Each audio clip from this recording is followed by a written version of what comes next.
Brother Roop here. We are starting the chapter 6 of the book of Acts. Chapter 6, verse 1.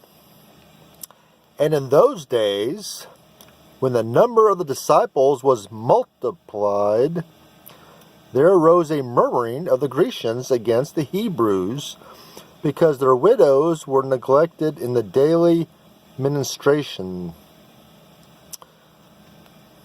Praise the Lord. The church is growing, and at first it grew with the Hebrews because Christianity at that time was really a Jewish sect. It was a new sect that believed that Jesus Christ was the Messiah and rose again, but they're still in Judaism. They're still going to the temple, still observing the feasts and the customs, Jewish customs. But the church is growing, and now Grecians are coming in. And these are Grecians who have converted to Judaism. And but the Hebrews and proselytes kind of stayed separate, and the Hebrews never would really embrace them 100%. This is what was going on here.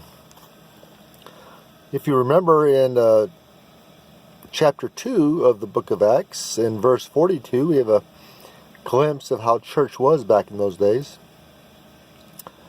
They would all bring food. The church would supply the food, actually, and they would eat. And while they're eating together, breaking bread, the disciples would teach lessons on the Old Testament and how it applies today. And then they would pray all night long. And this is what was going on here as well. And we get a clue from the daily ministrations. That means it's ministry. They're providing ministry to the people as they eat their food supplied by the church. Breaking bread is it bonds people like nothing else together. When you sit down and eat a meal together, you really bond, and that's how the early church bonded with each other. They broke bread together, then they prayed together. Thank you.